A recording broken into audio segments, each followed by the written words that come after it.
We had a couple interesting reports come out over the weekend in regards to the Steelers and them acquiring a new receiver before the trade deadline. The first was the fact that the Steelers and the Jaguars had a Christian Kirk deal in place, but unfortunately he breaks his collarbone and the deal gets called off, obviously, because he can't play anymore for the rest of the season. But yeah, we had some sort of framework in place before the Jaguars Week 8 game, and presumably the deal would have been done the following week, which would have been at some point last week.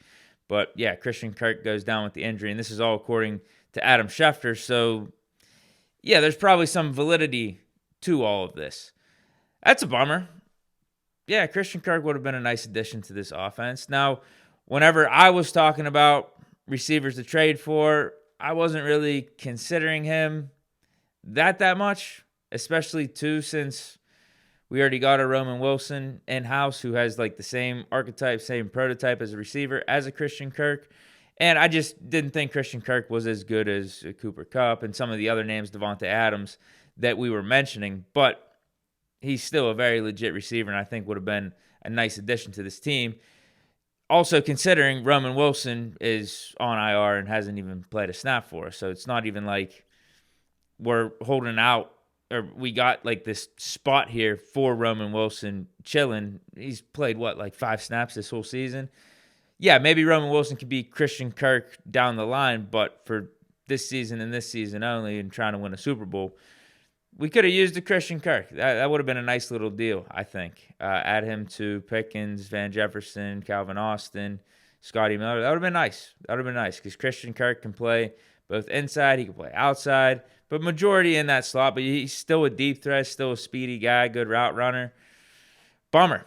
But then the second interesting little story, there was actually 2 more, but the second one is that the Steelers called the Rams about Cooper Kupp like a month ago. This is according to Jay Glazer.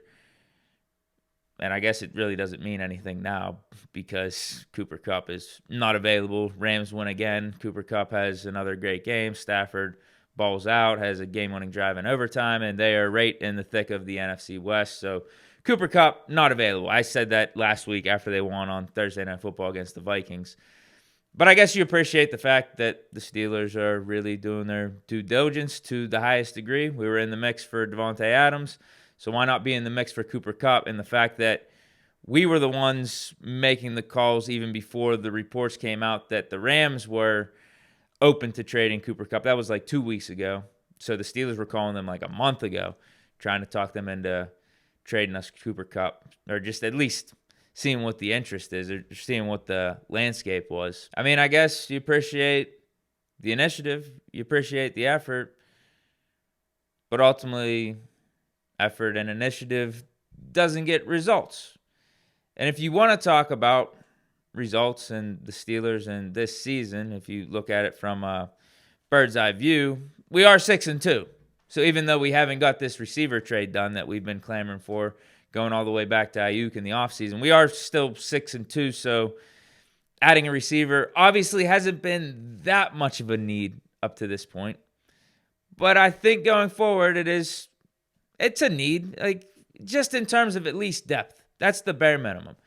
Adding a receiver would at least provide depth that I do think we need. Does it automatically put us over the top? No, like if Russell Wilson's playing like this, I don't think we're stressing about what receiver we bring in here because I think Calvin Austin and Van Jefferson will continue to build on that chemistry that they've had with Russell Wilson in these first 2 games that he's been back. And then obviously we see what's going on with Russ and Pickens. So like our offense can move the ball at a pretty good clip with what we got.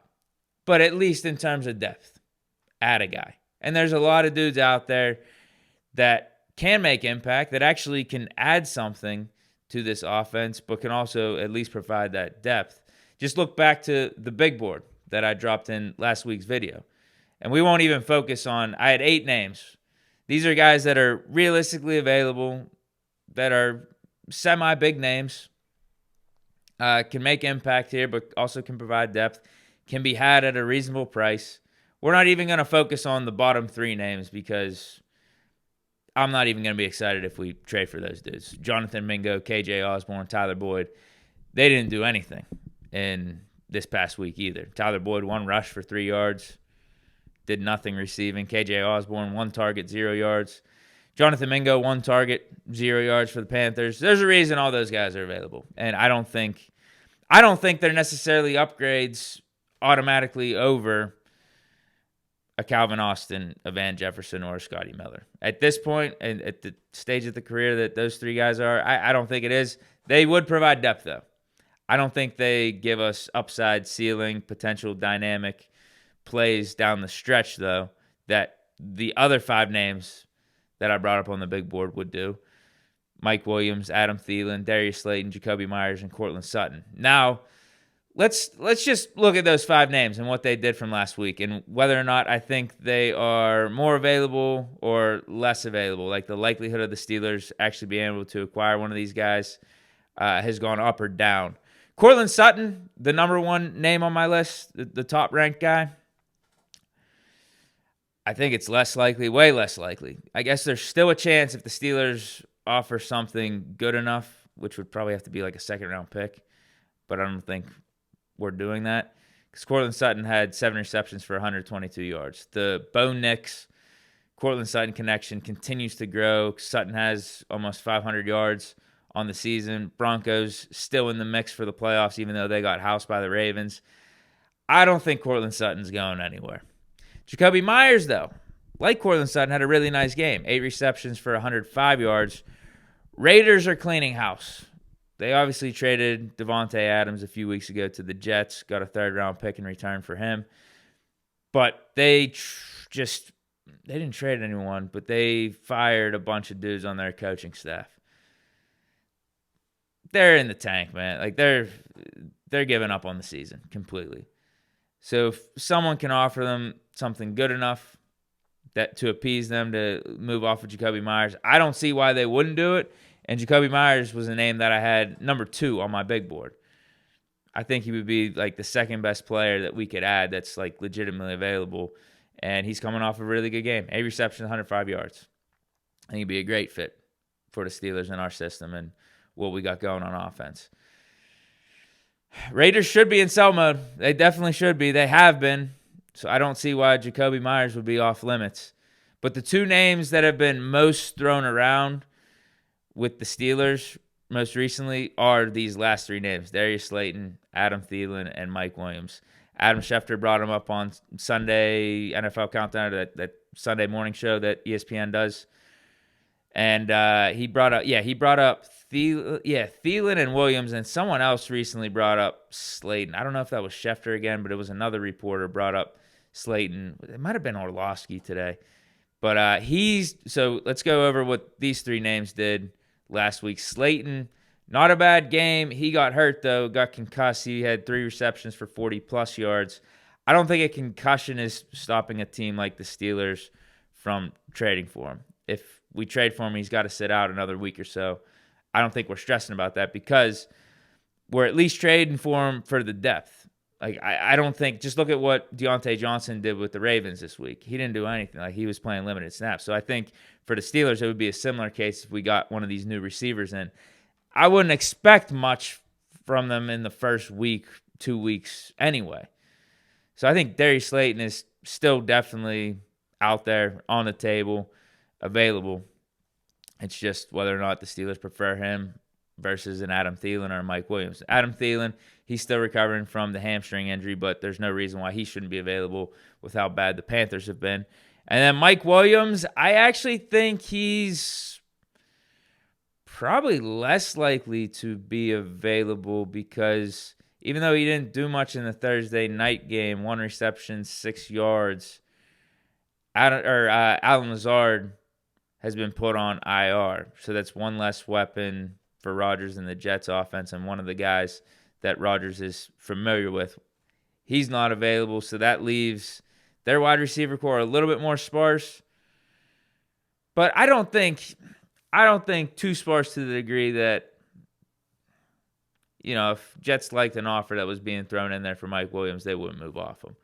Because they still got a Garrett Wilson. They still got Devontae Adams. and Mike Williams only got 1 reception for 6 yards with Lazard not being out there. So there's that. My guess would be, man, Mike Williams' name has been connected to the Steelers a lot. That's even going back to the offseason. So I'm just trying to take my guess.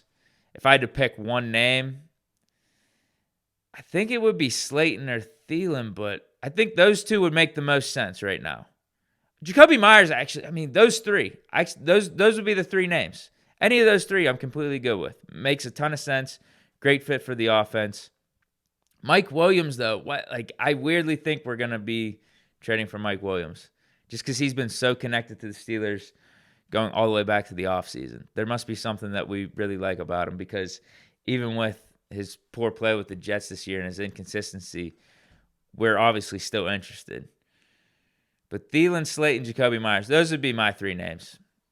I think those are the 3 that makes sense from a Steelers standpoint, bringing it in-house. Also makes sense from a standpoint that those teams should be willing to move off them. They shouldn't be they shouldn't be off limits or anything, essentially, with the state of the Raiders, the Giants, and the Panthers. None of those guys should be off limits. Now with Mike Williams, again, Jets, they probably think they got some hope still of going on a run, and with Lazard being on IR, they may be more willing to keep Mike Williams at this point because just keeping a weapon around for Rodgers isn't going to hurt.